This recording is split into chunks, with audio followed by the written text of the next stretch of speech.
함께 하신 하나님의 말씀 사도행전 19장 8절로 10절까지 말씀입니다. 사도행전 19장 8절로 10절.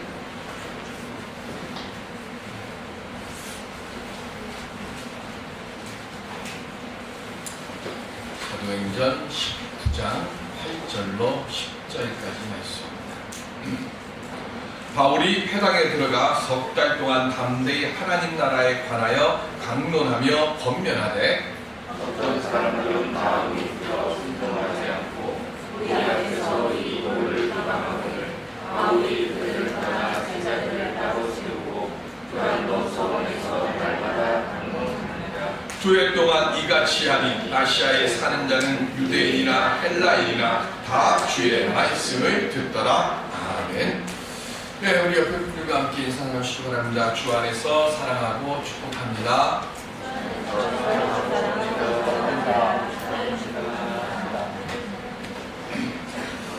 네, 교통 흐름이 많은 사거리에 교통 신호등이 고장이 나면 어떻게 될까 하는 것을 유머로 올린 글이 있습니다. 일본에서는 교통신호등이 고장이 나면 제일 빨리 달려오는 사람이 교통신호등 고치는 기술자가 제일 먼저 온답니다.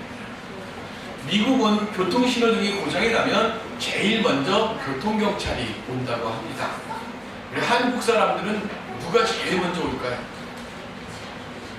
뻥튀기 장사가 제일 먼저 온답니다.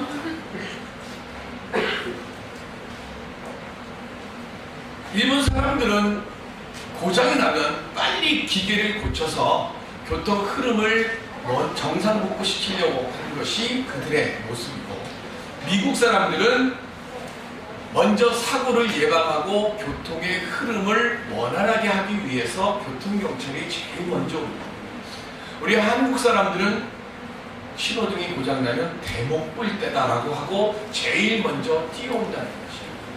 어디에 더 관심을 가지고 있느냐에 따라서 우리들이 지금 모습을 이야기하는 겁니다. 물론 한국 사람이 이 유머를 만들었겠죠. 그런데 이 유머를 들으면 사실은 좀 마음이 석연치 않습니다.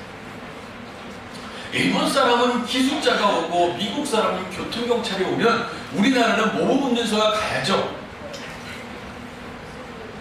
그게 맞는 얘기죠. 그런데 거기에 뻥튀기 장사가 제일 먼저 온다고 하니까 마음은 안 좋습니다. 우리가 생각하는 대로 우리 눈에 보이는 거예요.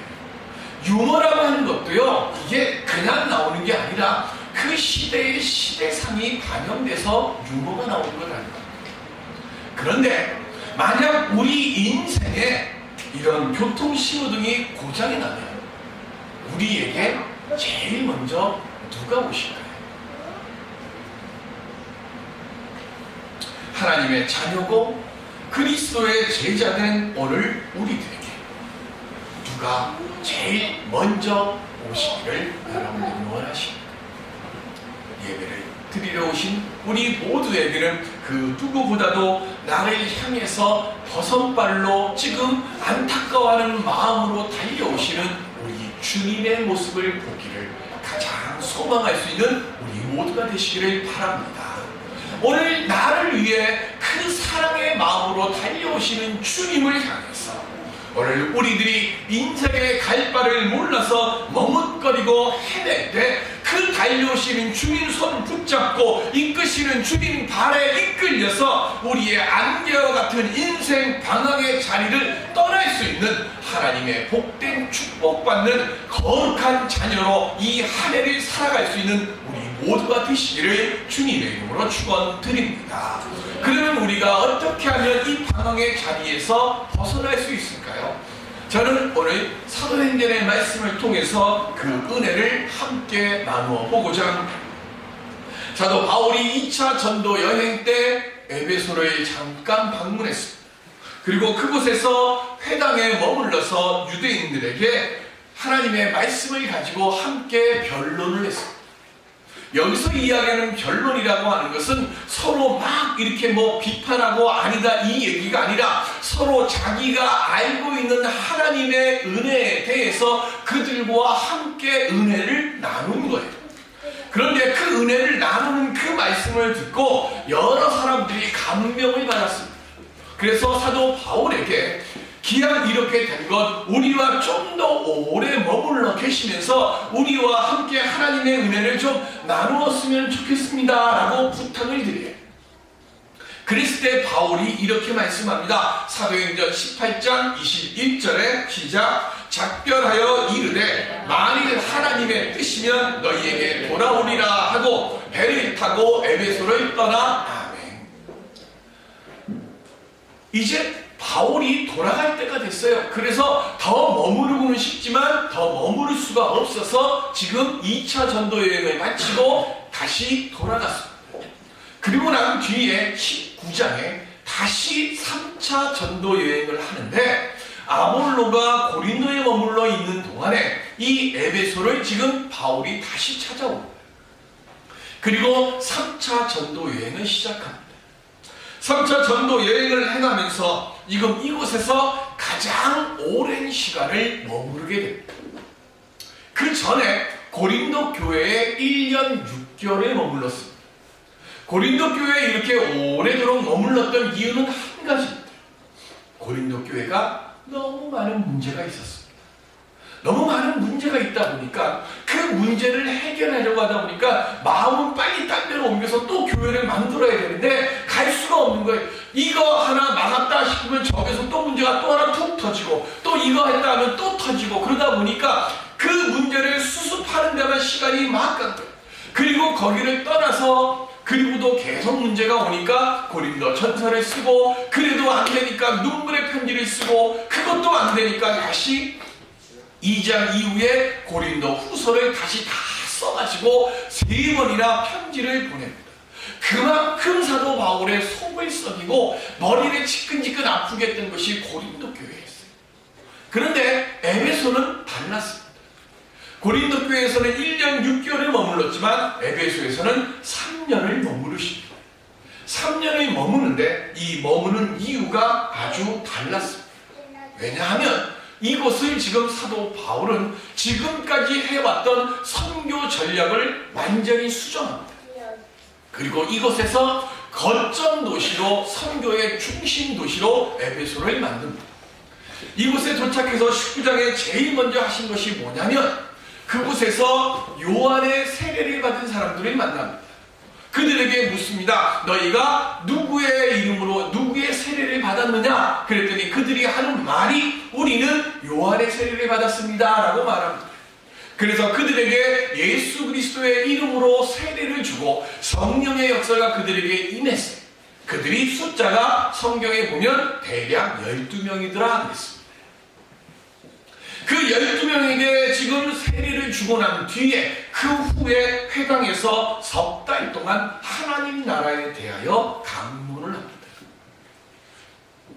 사도 바울이 에베소에 갔을 때 에베소는 로마가 권력을 잡고 그것을 통치하던 시절, 세상의 힘으로는 로마의 군사 정권이 에베소를 통치했고 그리고 그 속으로 영적으로 들어가 보면 그들에게는 마술과 그리고 각종 우상과 아데니 신전을 만들어서 뱃사람들에게 팔고 각 집마다 나를 지켜주는 수호신이라고 해서 각종 우상들을 만들어서 그걸 자기 집에다 놓고 거기 앞에다가 빌고 있는 그런 우상이 넘쳐나는 것이 에베소였습니다. 그러면 그곳에서 제일 먼저 해야 될 게 뭐겠습니까? 그 신년들을 다 집집마다 가갖고 이건 다 안 되는 거라고 막 집어 던지고 부시고 그래야 될까요? 그러면 반발이 아마 컸을 거예요. 바울은 에베소에 가서 제일 먼저 한 것이 한 가지, 바로 하나님의 말씀을 전하는 거였어요. 세상을 뒤집어 엎는 빨리 주의 복음을 증거해야 하는데 사도 바울은 그 어리석음 때문에 죽어가는 그들 영혼들에게 가장 작지만 그러나 가장 영향력 있는 하나님의 말씀을 전파하는 그리고 하나님의 말씀을 증거하는 사역을 시작합니다. 우리 삶의 이 모든 잘못되어 있는 것을 뒤집어 엎는 유일한 것이 뭐냐면 우리 삶의 모든 영역에 하나님의 절대 주권이 임재해서 우리 삶을 하나님의 은혜로 통치하는 것 외에는 없음을 오늘 예배를 드리는 우리 모두가 믿고 깨닫고 고백하시기를 바랍니다. 우리의 삶은요, 하나님의 말씀 외에는 도저히 바꿀 곳이 없어요. 그래서 사도 바울이 지금 세상의 물질과 쾌락에 빠져서 타락되어가는 그곳에 생명 회복의 역사를 하나님의 말씀으로 시작합니다. 그리고 그 말씀 속에서 하나님께서는 놀라운 은혜를 주셨고 그들에게 놀라운 감동을 줬습니다. 그래서 하나님의 복음이 아름답게 확장되어져 가고 있는데, 그런데 이 하나님의 말씀의 역사가 일어날 때는 반드시 이에 대항하는 사단의 세력이 준동합니다. 오늘 본문 9절에 보시면 이렇게 됩니다. 어떤 사람들은 마음이 굳어 순종하지 않고 무리 앞에서 이 도를 비방하거늘 하네. 3개월간 회당에서 말씀을 강론했어요. 많은 사람들이 그 말씀 앞에서 그 가슴이 움직이기 시작합니다. 굳어있던 마음들이 흔들리고 그 굳어있던 마음들의 금이 가고 그 금이 간 그곳에 말씀의 씨앗이 들어가고 그 씨앗이 점점 뿌리를 내리게. 그런데 그 뿌리를 내리는 것을 사단이 그냥 보고 있지는 않죠. 그래서 어떻게 합니까? 공개적으로 예수님을 비난하고 모독하고 그리고 바울을 괴롭게 하는 사람들이 일어납니다. 그리고 그들이 무엇을 했어요? 비방했다 그랬습니다. 비방이라고 하는 말의 뜻은요, 지금 어떤 나쁜 의도를 가지고 악하게 말하는 겁니다. 지난 한 주간 동안에 좀 우리나라 안에 시끄러웠던 리트윗 하나 문구가 있죠. 경축, 비행기 추락, 박기내 사망. 박기내는 누군지 아시죠? 미국으로 순방을 간 대통령에게 비행기 추락 사고가 나서 즉사했다고 그거를 경축합니다. 저는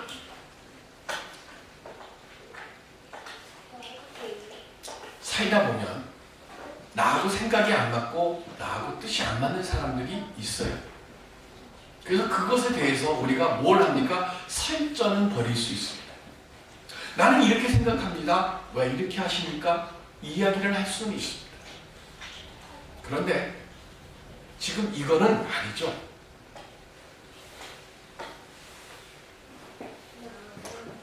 비행기 사고가 나서 사람이 죽었는데 그거를 경축한다는 게 말이, 이거는 해서는 안 되는 일이에요. 우리가 이름만 대면 알만한 유명한 사람들이 괴로움을 당했습니다. 우리가 이른바 최진실 사건이라고 이야기하는 것으로 해서 최진실이라고 하는 사람이 악플 때문에 시달리다가 자살을 했습니다. 백지영 그리고 황수정 아나운서 같은 이런 사람들도 그 악플 때문에 너무 힘들어서 고소를 하고 그 사람들을 구속시키는 일까지 갔습니다. 칼이 사람을 죽이는 것보다 부정적이고 악한 말이 사람을 더 잔인하고 비참하게 죽여요.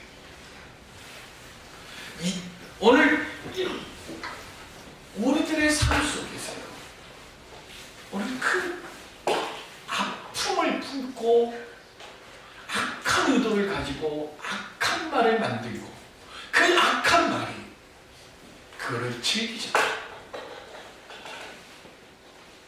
일일이 다니면서 나 그거 아닌데라고 해명할 수도 없고요. 이미 한번 엎드러진 일은 주워 담을 수가 없어요. 사람들이 카더라 하면 그렇게 소문이 납니다. 나중에 그게 진실이 아니라고 하는 것이 밝혀져도 저는 아직도 삼양라면을 사 먹는 것을 주저합니다. 안 먹습니다. 옛날 삼양라면 우지 사건 나중에 밝혀졌습니다. 그거 아니라고. 근데요, 지금도 삼양라면 앞에 이렇게 가면 삼양라면보다는 다른 데로 갑니다. 그것이 내 머릿속에 남아있습니다. 비방이라는 것이, 악의적인 말이라는 것이 이만큼 무섭습니다. 사도 바울이도 그래서 지금 어떻게 합니까? 그 악의적인 말하는 비방하는 사람들 앞에서요 3개월 동안 회당에서 말씀을 전하다가 그곳의 생활을 정리하고 두란노라고 하는 곳으로 옮깁니다. 두란노라고 하는 사람은 당시 존경받던 학자입니다. 그런데 그분이 서원을 운영을 했는데 그가 운영하는 서원을 그냥 바울이 내가 쓰겠습니다 하고 쓴 게 아니에요. 우리가 자꾸 오해를 하는데 두란노 서원이 그곳에서 운영하며 서원을 하는데요. 두란노 서원 그곳에는 지금도 유럽은 날씨가 더울 때 스페인 같은 데는 점심 먹고 나서 3시까지 무슨 시간이 있는가 하면 낮잠 잡니다. 그러니까 모든 회사가 전화가 안 돼요. 왜? 그 시간은 그쪽 사람들은 덥기 때문에 그 시간에 일하면 큰일 난다고 생각해서 점심 먹고 2시간은 무조건 자요. 그런 때 가서 일하면 하겠죠. 대신 퇴근 시간이 좀 늦겠죠. 마찬가지로 두란노도 오전 11시부터 오후 4시까지는 날씨가 더워서 사람들이 오고 가는 것을 안 하니까 그 시간에 두란노 서원이 비어 있어요. 그래서 그 5시간을 이용해서 사도 바울이 두란노에서 하나님의 말씀을 강론하는 겁니다. 비방하는 사람들 속에서 있느니 그곳을 떠나서 지금 두란노로 간 거예요.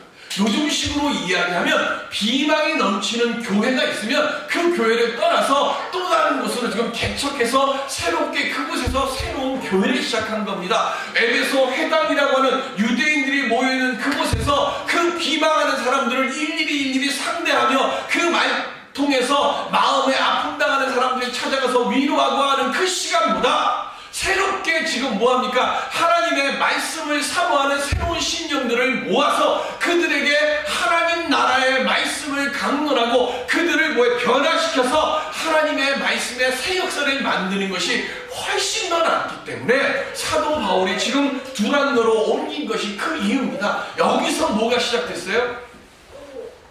오늘날 우리가 얘기하는 1:1 제자 훈련을 사도 바울이 두란노에서 처음 시작한 겁니다. 그 제자운동을 통해서 뭐합니까? 하나님 나라 사역에 확장하는데 헌신하는 소수의 사람들을 만났고 그래서 그들을 변화시켜서 그들을 통해서 지금 10절에 보시면 그 일의 여파로 어떻게 됩니까? 2해 동안 이같이 하니 아시아에 사는 자는 유대인이나 헬라인이나 다 주의 말씀을 듣더라 그랬습니다. 헬라인이나 유대인이 아시아에 사는 사람들이 다 두란노에 왔습니까? 그게 아니라 그곳에 사는 헬라인이나 유대인들 중에 하나님의 말씀을 사모하는 신령들이 그 신령들은 다 빠짐없이 두란노에 와서 바울과 함께 하나님의 말씀을 통해 은혜를 나누고 그 은혜를 통해 그들의 변화하는 역사를 맛보았다는 거예요. 그래서 이들을 통해서 골로새 교회가 설립이 되어지고 요한계시록에 언급된 소아시아의 몇몇 교회들이 설립이 되는 역사를 만듭니다. 하나님의 말씀은 굳어있는 사람이나 장소, 즉 부정적인 말과 비방의 말이 넘치는 곳에서는 역사지를 않습니다. 그래서 지금 바울이 제자 훈련이나 소그룹 활동을 하는 이유가 무엇이겠습니까? 하나님의 말씀을 듣고자 하는 이들을 찾고 그들에게 하나님의 말씀을 힘있고 분명하게 강론하기 위해서 그리고 그래서 그들을 변화시켜 하나님 나라를 확장하려 했기 때문에 그런 겁니다. 하나님의 역사는 부정적이고 불순종한 마음을 내려놓고 하나님 말씀 듣기를 사모하고 순종하며 헌신하고자 하는 사람들에게 일어납니다. 그러므로 우리는 부정적인 사람에게서 속히 떠나가야 돼. 두란노 서원에서 제자를 교육시켰던 바울의 뜻이 여기에 있었습니다. 똑같이 분쟁이 있었던 교회, 아까 말씀드렸던 고린도 교회가 있습니다.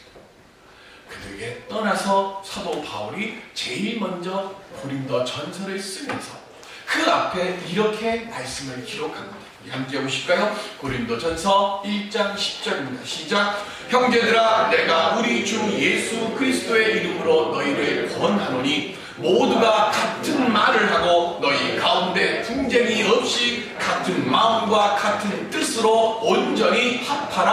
아멘. 여기서 합하다라고 하는 말의 뜻은, 원 뜻은 두 가지 뜻이 있어요. 첫 번째 뜻은 뭐냐면 뼈가 부러지면, 뼈가 어떻게 됩니까? 부러지면 어긋나죠. 그러면 그 어긋난 것을 뭐예요? 다시 온전히 맞추는 것. 이게 첫 번째 뜻이에요. 두 번째 뜻은 요즘은 뭐 옷이 부러져서 못 입는 게 아니라 패션이 유행에 뒤처진다고 안 입는데, 뭐 저희 어릴 때만 해도 다 꼬매서 입었잖아요. 양말도 구멍이 이렇게 반뒤꿈치 많이 구멍 나잖아요. 그러면 기억나는 게 백열경부등에다가 양말 이렇게 놓고 그렇게 꼬매가지고 그거를 신고 다니지 않았습니까? 합하다라고 하는 두 번째 뜻이 뭐냐면 옷이나 그런 양말들이 구멍이 났어요. 뚫어졌어요. 그러면 그거를 꼬매가지고 뭐예요? 온전케 만드는 거예요. 이게 합하다. 제가 다른 교회에 있을 때 2박 3일로 구역장 순회를 저기 지리산으로 간 적이 있습니다. 지금 제가 알고 보니까 그 온천 지금 망했대요. 중림온천이라고 전주에 아주 좋은 그 큰 온천이 있었는데, 그 온천에 갔다가 지리산으로 가는데, 그 온천에서 목욕하려고 이렇게 가는데 70이 되신 권사님이 이제 마지막 구역장 수련회를 가는데, 가다가 돌멩이가 있는 거를 못 보고 쭉 하다가 넘어져갖고 쓰러졌는데 팔목이 부러진 거예요. 그래서 그 권사님 모시고 그 전주에 있는 접고론을 가갖고 이제 그 치료를 받는데, 엑스레이 찍어서 보니까 뼈가 부러져갖고 이렇게 삐져나온 거예요. 저는 태어나서 처음 뼈 부러진 거 맞추는 걸 처음 봤어요. 저희 애들이 너무 얌전하게 자라서 뼈 부러진 적이 없어서, 그리고 저도 그렇게 당해본 적이 없어서 뼈 이거를 하는 게 얼마나 고통이 심한지를 몰랐었는데, 근데 그때 접고를 하는데요, 그분이 그런가 조금 아픕니다 그러고는 팍 해가지고 딱 하는데요, 70 먹은 그 권사님이 깍 하는데 막 눈물을 막 쏟으면서 너무 아프니까 막 엉엉 우시는 거예요. 근데 그렇게 뼈를 딱 맞추고 난 뒤에 그 다음에 기부술을 딱 하더라고요. 이거 빼가지고 끼우면 고통이 오지만, 이거 고통이 있을까봐 빼가지고 끼우지 않고 그냥 그대로 두면 어떻게 될까요? 뼈가 어긋나 있으면 더 큰 고통이 오죠. 더 아픔이 오죠.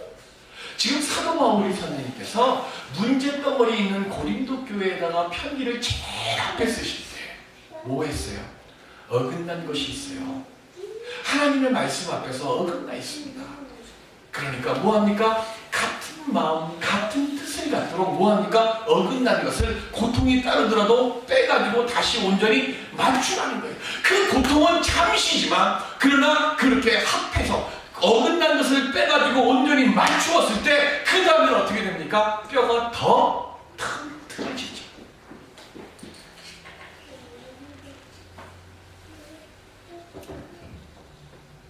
교회는 무엇으로 합해져야 합니까?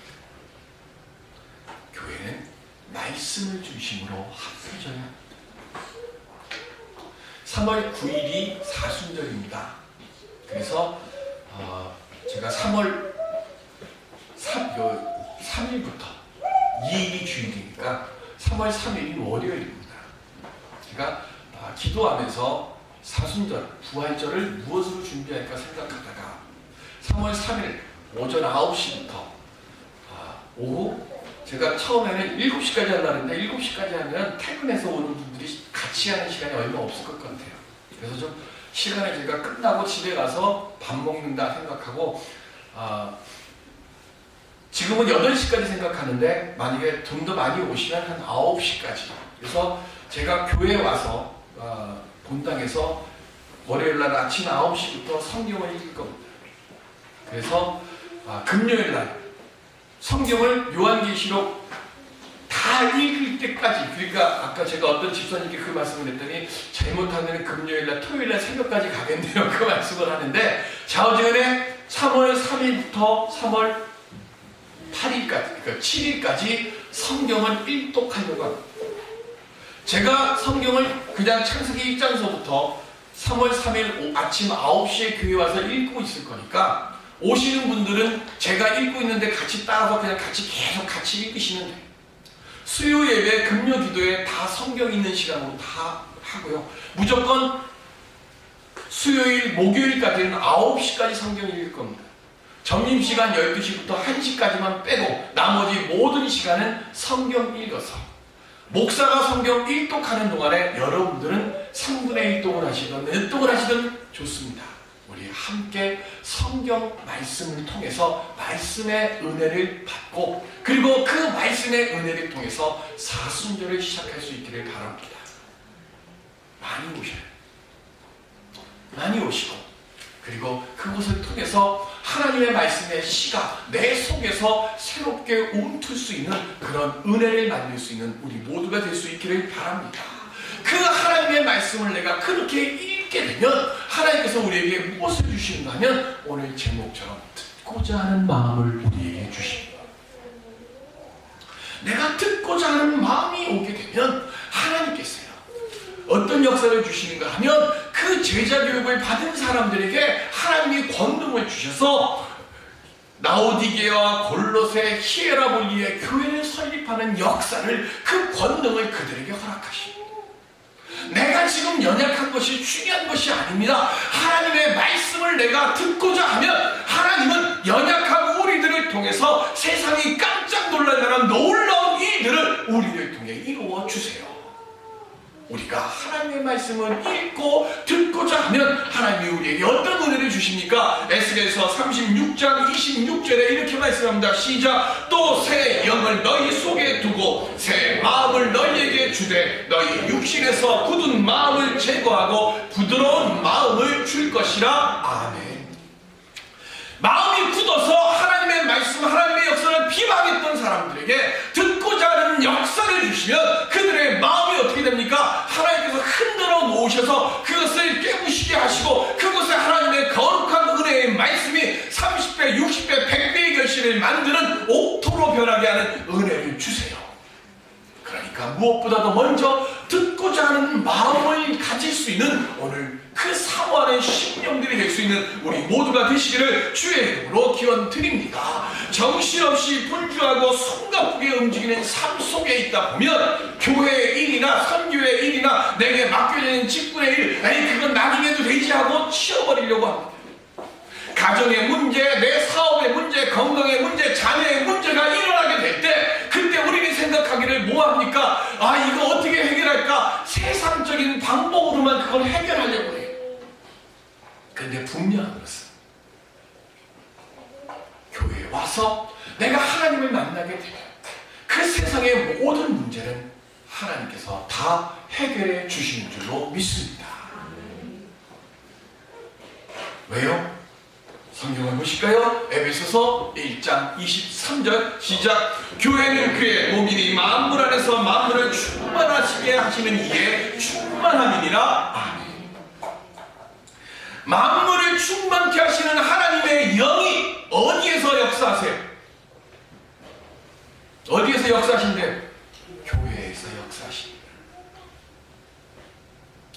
교회가 바르게 성장하려고 하면 먼저 교회의 구성원들인 여러분들이 잘 성장한 것이 선행되어져야 하는 겁니다. 그렇기 때문에 우리 삶에 문제가 생길 때 우리는 모든 것을 다 제껴놓고 하나님의 말씀을 듣고자 하는 마음을 들고 하나님 앞에 나오셔야 합니다. 그리고 합하여지기 위해서 당하는 고통을 두려워하지 말고 듣는 마음으로 말씀에 귀를 기울이시고 그래서 하나님을 가로막는 모든 부정적인 말에서는 빨리 떠나고 그리고 역사를 일으키는 말씀 위에 그 마음을 열어서 하나님의 능력이 내 삶 속에서 온전히 역사하실 수 있도록 부드러운 마음, 듣고자 하는 마음으로 내게 주어져 있는 이 삶의 자리를 온전히 굳건한 마음으로 지켜가실 때 그때 하나님께서 우리에게 새롭고 은혜롭고 활기차고 아름다운 역사를 우리에게 허락하여 주실 줄로 믿습니다. 2014년 제자된 마음으로 하나님의 거룩한 역사를 만들어갈 수 있는 우리 모두가 될 수 있기를 주님의 이름으로 축원드립니다. 기도하겠습니다.